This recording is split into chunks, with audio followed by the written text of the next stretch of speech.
Radio J. Médiasphère, Emmanuel Aumonier. Bonsoir et bienvenue sur Radio J. Vous écoutez Médiasphère et nous allons passer presque une demi-heure avec Danny Jucco. Danny Jucco, vous avez été grand reporter. Alors peut-être que vous l'êtes toujours, je ne sais pas si c'est un titre comme dans l'armée quand on est commandant, mais en tout cas vous avez été beaucoup aux États-Unis, 25 ans. Vous avez été 40 ans surtout à Paris Match, où vous avez régalé le journal de multiples scoops, puisque ce que vous racontez dans le livre et ce qui est fondamentalement intéressant, c'est votre proximité qui est peut-être unique pour une journaliste française avec toutes ces stars hollywoodiennes. On va parler donc de ça dans Médiasphère. Bonsoir, Danny Jucco. Bonsoir. Alors donc vous sortez un livre qui s'appelle « J'avais une maison à Los Angeles », à Hollywood plus précisément, Oui. et qui est paru chez Stock il y a je crois à peu près un mois. Et dans ce livre, alors vous racontez évidemment votre expérience, votre vie, votre travail, et ça commence à 33 ans, parce qu'avant vous n'étiez pas du tout destiné, peut-être, mais en tout cas vous n'imaginiez pas faire journaliste, vous étiez monteuse de cinéma. Comment est-ce qu'on devient comme ça une grande journaliste alors vous parlez beaucoup de chance dans le livre. Oui, d'abord, effectivement, je crois beaucoup à la chance. Et je pense qu'aussi, la vie est faite d'accidents. C'est-à-dire que j'ai su saisir une opportunité à laquelle je n'avais absolument pas pensé. Je n'ai jamais eu envie d'être journaliste, je n'ai jamais voulu vivre aux États-Unis. Enfin, c'est une série de coïncidences, mais j'ai su attraper les choses au fur et à mesure, et ce qui a changé le destin. D'ailleurs, vous parlez pas de votre niveau d'anglais, mais c'est une question que je me suis posée. Est-ce que quand vous êtes arrivé aux États-Unis, vous aviez déjà un très bon niveau d'anglais, ou est-ce que vous êtes débrouillé, vous avez appris sur place? J'avais un anglais scolaire. Et j'ai appris sur place. J'ai tout fait sur le tas, comme on dit. J'ai appris mon métier sur le tas, j'ai appris l'anglais sur le tas, et voilà. Alors, il y a deux personnes qui vont être très importantes pour vous dès le départ. C'est Kirk Douglas et sa femme Anne. Alors, Kirk Douglas, donc, c'est évidemment l'immense acteur hollywoodien qui a notamment eu le rôle titre de Spartacus. Ils vont vous adopter et vous présenter un peu les personnes sur lesquelles vous allez pouvoir écrire des articles, c'est ça? C'est pas tout à fait ça, mais c'est un petit peu ça aussi. J'ai rencontré Kirk Douglas au cours d'une interview à Match, et il y a eu entre lui et sa femme, je les ai rencontrés chez eux à Palm Springs, on a eu un coup de foudre amical tous les trois. Et Anne Douglas, donc la femme de Kirk toute une vie, n'avait pas de fille, et elle m'a considérée comme sa fille dès le début. Donc je faisais partie, j'étais un petit peu, comme je l'ai souvent dit, au cœur du réacteur. Mais ça n'a pas été, ça m'a beaucoup aidé, mais ça m'a aidé surtout dans ma vie plus que dans ma vie professionnelle. Et vous savez, travailler aux États-Unis, c'est extrêmement difficile, mais extrêmement satisfaisant aussi, parce qu'il n'y a pas d'affect. C'est pas comme en France, il y a toujours des demi-mesures, du copinage. C'est pas du tout comme ça là-bas. C'est très... c'est l'efficacité. C'est l'efficacité. C'est très difficile, ce que les gens ne savent pas, d'avoir des entretiens avec des grandes stars, comme on dit, parce que le monde entier les veut. Chacun se croit unique. Mais Paris Match était une très bonne carte, l'a été pendant longtemps, mais ce n'était pas la seule raison. Et j'ai connu, ce que j'ai ne cesse de dire, je dois beaucoup à Match, mais pas tout. J'ai connu beaucoup de personnes, pour des raisons personnelles, avec qui je n'ai jamais fait de reportage. J'aurais pu, mais je n'ai pas voulu. J'ai voulu garder mes distances avec ça, oui. Et justement, comment est-ce qu'on arbitre? Parce que votre travail, c'est quand même de ramener des exclusivités, ou en tout cas du moins des jolis reportages, et que vous allez avoir effectivement beaucoup de stars avec lesquelles vous allez entretenir une relation. Comment est-ce qu'on arrive à arbitrer, à savoir si c'est d'abord un ami, mais c'est aussi une relation de travail? Quand est-ce que je protège et est-ce que je protège pas? Oui, parce que je parle beaucoup du secret, la difficulté quand on est journaliste, de garder le secret en face d'une rédaction, ce qui m'est arrivé très souvent. D'abord, j'ai su très tôt faire la différence entre mes amis et mes relations. Quand on fait ce métier, on a des gros carnets d'adresses, mais on sait que le jour où vous n'avez plus le badge, tout ça disparaît. Ce qui n'a pas trop été le cas pour moi, mais c'est quand même ce qui arrive assez souvent. Et mes amis, j'en ai peu, et dans ce monde-là, j'en ai eu peu, oui. Mais peut-être je ne réponds pas tout à fait à votre question, mais la chose la plus difficile, c'est de garder le secret et la distance entre les gens. Parce que quand on vous aide... Il y a une chose qui est intéressante, c'est que, puisque vous avez lu le livre, une très grande partie de mon travail a été à Hollywood avec les stars, mais les gens dont je garde le plus beau souvenir, ce sont des gens qui n'ont rien à voir avec Hollywood. Ce sont des gens comme Elie Wiesel, qui était mon amie, beaucoup d'autres personnes. Mais les gens sont fascinés par Hollywood. Mmh. Et Et c'est, un petit peu la raison, et alors malgré moi, pour laquelle j'ai écrit ce livre. alors puisque vous parlez d'Elie Wiesel, il y a aussi une anecdote assez amusante, que vous racontez, à propos de Bernard-Henri Lévy. Oui. Alors à un moment donné, vous avez été très proche de Sharon Stone, vous avez été Oui. son ami et puis, vous avez l'idée, d'organiser une entrevue entre, Bernard-Henri Lévy et Sharon Stone. Alors au début, tout le monde est d'accord, tout le monde est très content et puis finalement, Bernard-Henri Lévy ne peut pas, il a un empêchement, il ne peut pas venir à cette entrevue et alors Sharon Stone est furieuse, elle est vraiment furieuse à tel point qu'elle n'est plus votre amie. Alors c'est drôle parce qu'on aurait peut-être du mal à imaginer, on aurait pu penser le contraire. Et finalement, Bernard-Henri Lévy était à ce point-là important pour Sharon Stone. Alors, je vais préciser 2-3 choses. J'avais eu l'idée de cet entretien parce que BHL sortait un livre, dans ce livre, il avait écrit qu'il avait rencontré Sharon Stone. Et bon, moi, j'ai des réactions de journalistes, évidemment. Je me dis: «Ah là là, ça serait vachement bien de mettre les 2 ensemble». Je voyais déjà la couverture de Match, et cetera, et j'en ai parlé à l'époque à Alain Genesta, qui était le patron de Match et qui était très excité par l'idée. Ça faisait un beau scoop Mmh. d'avoir les 2. Donc c'est resté secret à l'intérieur même de la rédaction et il m'a fallu des semaines et des semaines pour organiser ce rendez-vous. Entre mes connexions avec Bernard-Henri Lévy et Sharon Stone, enfin, c'était très compliqué à organiser pour des raisons, disons pratiques et pour mille autres D'agenda, raisons. oui. D'agenda, voilà, exactement. Et au dernier moment, Bernard-Henri Lévy, pour des raisons personnelles que je ne connais pas, n'a pas pu faire ce reportage. C'est tout, fin de l'histoire.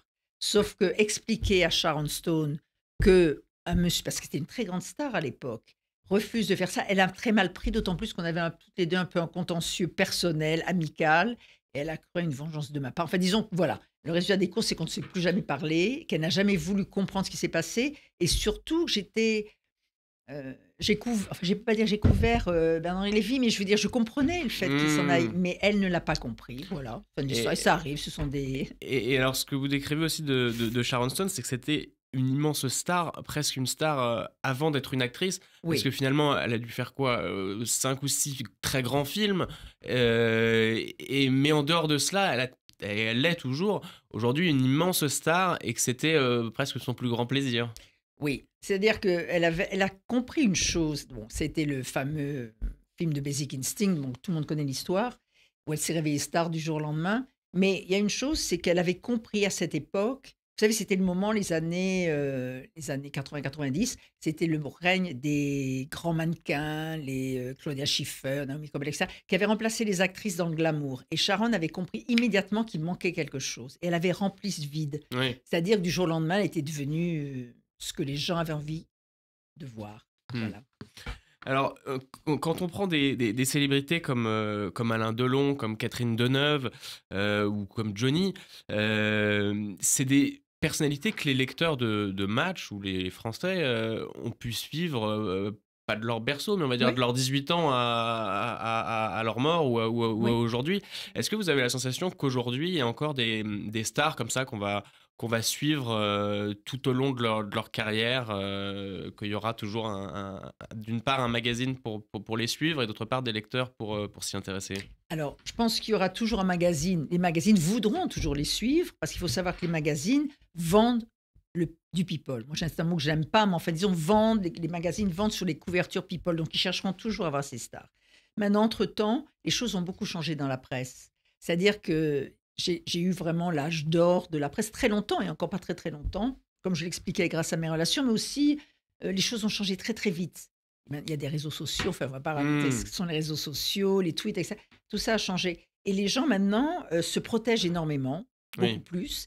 Et il y a aussi quelque chose. Alors, je parle d'Hollywood, les autres, le monde littéraire et autres, c'est tout Oui, parce à que fait vous, une autre parfois, vous faisiez histoire. des entrevues avec des très grandes stars sans Oui, passer par des attachés de oui. presse. Non, mais ça, c'est Ils très vous accueillaient en peignoir chez eux. Et puis voilà, pratiquement. ça. Pratiquement, en fait, ça, je le redis, j'étais très privilégiée. Ça n'était pas comme ça pour tous les journalistes. En revanche, entre-temps, il y a eu, par exemple, des gens, voilà, la plupart des acteurs maintenant sont sous contrat avec des marques, que ce soit Hmm, Saint-Laurent, Chanel, etc., qui décident de ce qu'ils doivent faire ou pas de leur image. Avant, on ne parlait pas d'image. hmm. Les gens se foutaient qu'il n'y ait pas d'image, on ne vérifiait pas les photos, les machins. Maintenant, on est dans une presse, dans ce monde-là, j'entends bien dans ce monde-là, où les gens veulent avoir les interviews d'abord, savoir de quoi on parle, comment on va les montrer, etc. C'est-à-dire que tout a changé. Et ça change de plus en plus. Et ce qui a changé aussi, vous parliez de la décennie des années 80 avec l'avènement de grands mannequins comme Naomi Campbell. Oui. On a un peu l'impression aujourd'hui que c'est le retour de la mode dans le monde du cinéma et que par exemple le festival de Cannes Saint-Laurent. va être plus régi par les C'est codes de effrayant. la mode et du coup un peu du commerce que Absolument. parle Absolument, et c'est effrayant. Moi, je trouve ça effrayant. C'est-à-dire qu'on est déjà, depuis cette année, il y a encore un nouveau stade. Disons que depuis, je ne sais pas, quelques années, à Cannes, le Festival de Cannes est quand même toujours le plus grand festival du monde, et entièrement dirigé par les annonceurs. Voilà. C'est-à-dire, on voit les mannequins de L'Oréal qui montent. Enfin, il y a des annonceurs de tous les côtés et qui changent un petit peu la vision qu'on peut avoir du cinéma. Ça reste presque en... Et depuis cette année, maintenant, Yves Saint-Laurent est producteur de films. Donc, ils ont produit 4 films, et c'est assez amusant de voir des placements de produits dans des films. Par exemple, un de mes amis, je ne l'ai pas vu, m'a parlé d'un film qui se passe à Naples dans les années 70, là récemment, là, qui est au Festival de Cannes, dans lequel on voit des placements de produits de Saint-Laurent qui n'ont rien à voir. Donc on est dans un nouveau monde, c'est que ça bouge sans arrêt. Et donc il va y avoir la compétition de ce côté aussi. C'est-à-dire qu'on voilà, tout se déplace et pas pour le mieux, à mon avis. Alors, il y a aussi quelque chose qui est intéressant dans votre livre, c'est votre façon d'appréhender le métier et les stars. Et vous dites, moi, j'ai jamais été impressionné. Est-ce que c'est pour ça aussi que les stars, peut-être, vous aimez bien? Parce que ça doit être... Il n'y avait pas, on va dire, cette différence de statut. Vous étiez peut-être comme eux, vous les preniez comme eux, Ouais. et c'était peut-être plus agréable aussi pour eux. C'est-à-dire, j'ai toujours vu des gens avant de voir des stars. Il y a des gens qui vous plaisent pas, des connards, il y en a partout. Mais j'ai jamais été éblouie par qui que ce soit. Ou les gens qui m'ont, d'ailleurs je le dis, qui m'ont intéressée vraiment sont des gens comme Elie Wiesel ou dans un autre domaine Ingrid Betancourt ou des grands penseurs. Mais oui, là oui, je suis impressionnée. Mais le reste, pas vraiment. Mais ça, c'est comme ça, c'est ma nature. Est-ce que ça veut dire que les acteurs n'étaient pas des grands penseurs? Ben, on n'a pas besoin d'être intelligent pour être un grand acteur. Non, il faut Il faut avoir avoir de la l'intuition, sensibilité, mais- de l'intuition, beaucoup d'autres qualités. Mais les deux choses, voilà. Un qui, par exemple, qui pour moi est au-dessus de la mêlée, enfin non, c'est Georges Clooney, Oui, qui vous est un le type dites, oui. que j'ai l'occasion de rencontrer plusieurs fois, et qui est extrêmement intelligent. Mais on voit son engagement dans le monde aujourd'hui, etc. Voilà. Il n'y en a Alors, pas beaucoup comme ça. vous revenez aussi sur la grande période de Harvey Weinstein ou de Jeffrey Epstein. Et vous avez une façon d'aborder les choses, c'est vrai, qui est assez neutre. C'est-à-dire que on voit que, bah voilà, à l'époque, finalement, on a l'impression qu'il faisait partie d'un monde comme les autres, mais ni plus ni moins. Mais enfin, en ce qui concerne Harvey Weinstein, c'est-à-dire c'était quand même le roi, il faut le savoir, parce que les gens qui n'ont pas vécu cette époque-là voient ça, on voit ce qu'on connaît maintenant, le type est en prison, on connaissait, bon. Mais c'était le roi d'Hollywood. Et oui, c'était le roi d'Hollywood il y a encore 4-5 ans. Et le Festival de Cannes est partout, c'est-à-dire c'était un homme qui adorait le cinéma et qui savait faire bouger, qui avait des grands mouvements de stars, enfin... C'était quelqu'un qui manque encore au cinéma aujourd'hui, mais j'ai pas envie de Oui, le qui avait, dire. qui avait- qui avait- qui Je veux avait pour dire, vous un pas pour talent de moi, mais producteur. énorme. Pas seulement pour moi, pas que pour moi, mais pour tous les gens. Aujourd'hui encore, quand un film américain va sortir, il m'est arrivé récemment encore d'entendre des gens dire « Ah, mais si Harvey était là ». Alors bien sûr, pris par d'autres gens, on me dit « Tu soutiens ?» Non, je soutiens rien du tout. Mais il se trouve que c'est vrai, que c'est comme ça. Oui. Donc oui, ce que vous dites, c'est qu'en sous-main, il est plutôt regretté par Hollywood. Ah bah oui. Hmm. Ah oui, mais absolument. Mais vous savez, les gens ont peur maintenant de dire les choses à haute voix. Pas seulement à Hollywood ou dans le cinéma aujourd'hui, etc., ou dans certains mondes, peur des répercussions, de ce qu'on va penser. Mais en vérité, oui, ce type-là manque à Hollywood. Et pas Epstein? Bah, Epstein, d'abord, je ne l'ai pas connu, j'ai été par hasard assise à... Non, ça n'a rien à voir, il n'était pas du tout dans le cinéma. C'est un autre monde. Là, je ne dirais rien là-dessus parce que je ne sais pas. Alors, il y a aussi quelque chose d'un peu surprenant que vous dites, c'est à un moment, le directeur de Paris Match, qui est le directeur de Paris Match emblématique, Roger Théron, Oui. vous dit, bon, je ne mettrai pas Michael Jackson en une Oui. parce qu'il est noir. Alors, c'est surprenant parce que moi, je m'étais imaginé comme ça, mais Mais il n'était pas du tout raciste, il n'y a pas de malentendu. Hein. non, mais je m'étais imaginé naïvement qu'il y avait déjà eu une peut-être sur Ray Charles, une sur Non. Louis Armstrong, une Non. sur je sais. Et non, en fait, c'était. Alors, je dis non sans savoir, mais je pense que non, il n'y avait pas. Et c'était surtout, quand j'étais, on n'était pas du tout quelqu'un de raciste. Je veux dire, c'est important. Quelqu'un d'autre m'a fait cette réflexion. Mais c'était, dans son idée, C'est que ça c'était pas vendrait vendeur. Voilà. Voilà, c'était ça, c'était pas plus que ça. Mm. Et c'est vrai qu'il n'a pas voulu Michael Jackson en couverture. Oui. Et pour revenir aussi sur une autre époque, vous avez vous avez évolué quand même, j'imagine, plutôt dans un monde d'hommes. Devait avoir assez peu, non, de grands reporters, ou alors si un match c'était quand même féminisé déjà dans les Je années sais pas, moi 80, j'étais 90. j'étais beaucoup aux États-Unis, donc je sais pas trop. Oui, non, je sais pas. Mais Parce les que c'est- grands, ce qui est amusant, c'est intéressant, c'est qu'aux États-Unis, puisqu'on parle beaucoup des États-Unis, les grandes stars dans la presse étaient des femmes. Hmm. Je veux dire, je l'ai dit, Bah, y en je a n'ai pas une fait il y en a une Barbara ouais, Walters. hmm. Moi, je n'ai pas fait d'études De journalisme. de journalisme. Bon, je l'ai expliqué, donc ça s'est fait par hasard. Mais Barbara Walters, c'était la grande star américaine qui est décédée il n'y a pas de si longtemps. Diane Sawyer. En fait, ce sont des femmes qui Donc, vous dites tenaient qu'elle la tête. c'est elle qui a fait le plus gros pic avec 74 millions, c'est ça ce que vous racontez dans le Oui, dans avec le livre. Monica Lewinsky. Voilà. Et j'ai fait l'interview aussi de Monica Lewinsky. On était les Oui, deux voilà. seuls, d'ailleurs. Mm. C'était Barbara Walters et dans un autre genre, moi, j'étais contente. Et alors par contre, ce que vous racontez aussi, c'est que à Paris Match, les stars, ce sont les photographes. Ils sont Oui. beaucoup mieux payés que, Ah oui, que c'est les vrai. reporters. On leur pardonne même quand ils commettent des bourdes. Vous racontez Ouais. quand même plusieurs fois des journalistes qui ont oublié ou leur objectif, ou voilà, bref, ce qui fait qu'ils peuvent pas prendre de photos. Oui. Et Pas puis- plusieurs fois, mais c'est arrivé une fois ou deux, oui. Et alors, donc, il y avait vraiment cette hiérarchie presque. Si vous voulez, il y a eu pendant. Il y avait le slogan comment dit-on, le slogan de match a été le poids des mots, le choc des photos. Bon, maintenant, c'est moins, on le voit moins, mais pendant très longtemps, les photos étaient très, très importantes à match. Hmm. Donc, oui, on leur donnait plus d'importance au sens large. C'est-à-dire une belle photo, après, on peut faire des textes comme ça a toujours été plus important. Et alors, vous racontez aussi la vie de la rédaction à Paris Match. Et alors, il y a un épisode assez amusant, c'est qu'on vous parlait d'un monsieur qui était surnommé le voleur. Ah oui, Et alors qu'il fournissait Match Formidable. à peu près tout, notamment en vêtements. ah oui. Et alors ça, c'est très amusant Il parce- avait presque son bureau à C'est ça. Match. C'est quoi. ça. Mais vous savez, dans toutes les rédactions, il y a toujours des gens loufoques, un petit peu partout. Il y a toujours des gens qui s'introduisent comme ça. Et oui, c'était un personnage qui a été au journal, si on peut dire au journal, je pense qu'il y a peut-être une carte de presse, mais qui s'appelait Le Voleur, qui était un professeur de français, philosophe. Enfin, je ne sais pas, c'était plutôt ce qu'on appelle un intellectuel, et qui avait une chose qui était Il avait une carte faite par un docteur comme quoi il était kleptomane. C'est-à-dire que s'il se faisait arrêter par je ne sais qui, il sortait sa carte, mais son papier, je suis kleptomane, et on disait, excusez-nous, monsieur, on le rapportait. Oui, qui a fourni tout le journal pendant des années, de vêtements, de tas de choses, et il nous vendait tout à 50%. Et on était tous très contents. Je dois dire. C'est pas très moral. Mais ce qui est amusant, en revanche, c'est qu'un jour aux États-Unis, j'ai raconté cette histoire. En fin de compte, c'est une espèce de Robin des Bois, quoi. Il voulait faire payer les riches et t'es pas content. Et j'ai raconté cette histoire dans un dîner à Los Angeles. Et là, on est à Hollywood, exactement. Et un producteur qui était là m'a dit, mais c'est une drôlement bonne histoire. Et il m'a fait raconter l'histoire. Et j'ai touché un peu d'argent. Et le film ne s'est pas fait finalement, mais voilà. Et alors, j'ai cité Roger Théron. Vous dites que c'est aussi lui qui vous a un peu appris le journalisme. C'est une figure que j'imagine qui a été un peu fondamentale dans votre carrière. Non, il ne m'a rien appris. Non, il vous a rien appris. J'ai tout appris de lui. C'est pas pareil. Non, ce que je veux dire, c'était le fondateur. Enfin, c'était même aujourd'hui, dans les rédactions, on parle de Roger Théron. Je pense que il a été unique dans ce journal et même dans la presse en général.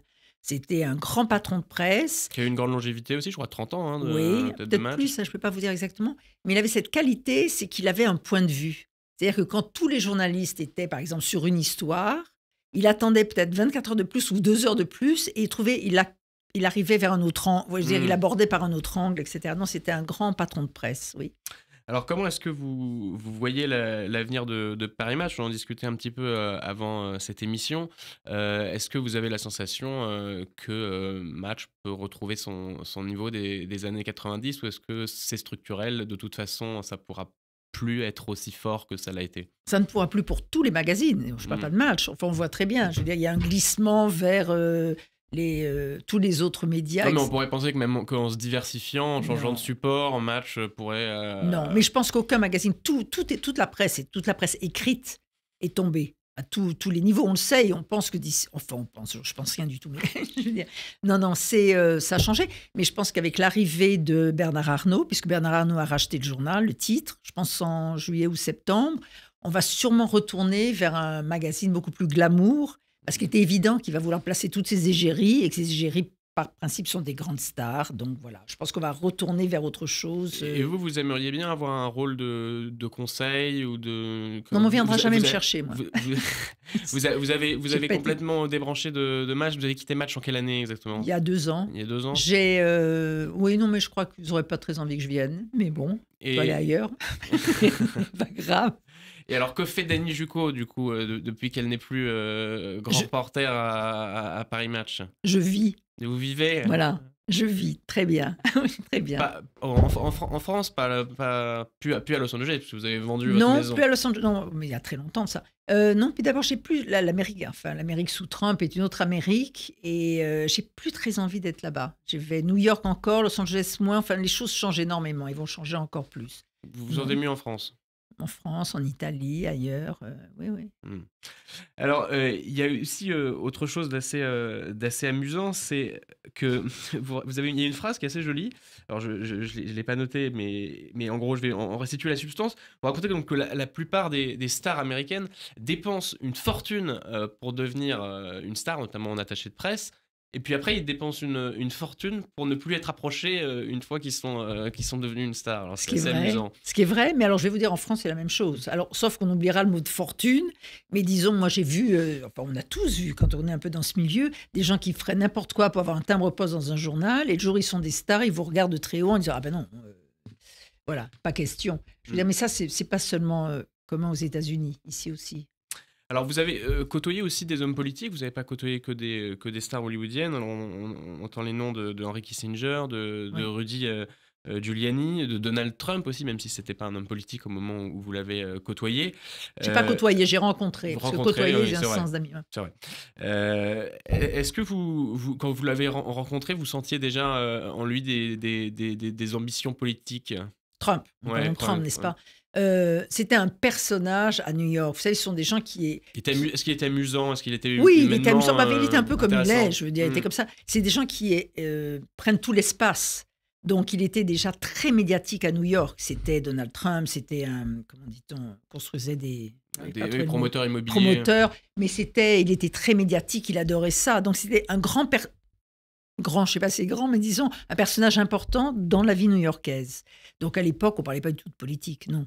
Mais ce qui m'avait amusé, d'ailleurs, lorsque je suis allée l'interviewer, oui, je suis allée l'interviewer, donc il n'était pas question de politique ou quoi que ce soit, mais je me souviens, j'étais avec un photographe, on était dans son immense appartement, qui est toujours le même à Trump Tower, et je voulais faire des photos, mais un petit peu vivantes et tout, et j'ai fait le tour de tout l'appartement, je n'ai même pas trouvé une bibliothèque, oui, vous dites. Bibliothèque, c'est un mot, c'est beaucoup trop. Un magazine. Un livre. Je suis même allée dans sa chambre. J'ai dit, est-ce que je peux aller dans votre chambre? Il dit absolument. Tout était ouvert. C'était un petit peu comme comment dire, un appartement témoin. Un appartement témoin à Dubaï. Tout était doré, tout était là, mais c'était le vide absolu. Voilà, ça m'a frappé. Donc je pense que ça n'a pas dû changer avec les années. Oui. Mais voilà. Et alors, Donald Trump qui a donc fait l'objet d'un entretien avec vous, paru dans Match, oui, c'est ça? Oui. Et Donald Trump, est-ce qu'il symbolisait un peu l'Amérique à la fois comme vous l'aimiez et comme vous l'aimiez pas? Est-ce que c'est un peu un symptôme? C'était Trump était, bon maintenant, je ne vais pas parler maintenant, tout le monde le sait, mais une caricature du self-made man américain. L'argent, comme on dit en anglais, money talks. Tout était au sujet de l'argent, de la représentation, etc. Bon, c'est pas l'Amérique que j'aime, mais ça fait partie de l'Amérique aussi. Est-ce qu'il y a quelqu'un durant votre carrière qui a été inatteignable? C'est-à-dire que vous avez rêvé de faire son interview, son portrait, et vous n'y avez pas réussi? C'est-à-dire qu'il y en avait, pour moi, il y en avait 2, mais je cherchais même pas à le faire, puisqu'on savait qu'ils ne faisaient rien.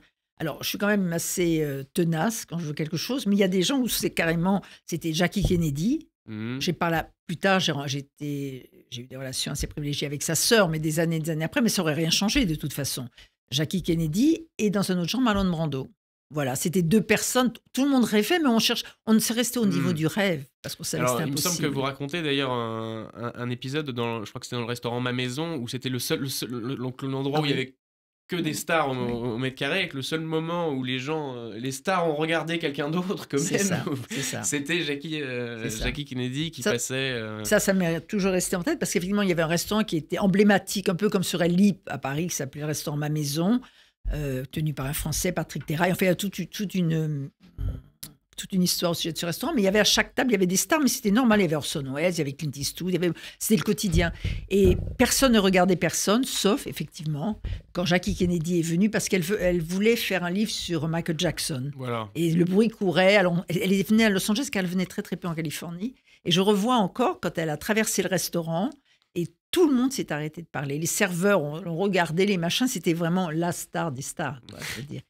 Alors, l'émission touche à sa fin. Je vais vous faire un petit questionnaire média pour voir quelle est votre consommation de médias, qu'est-ce que vous lisez, qu'est-ce que vous regardez.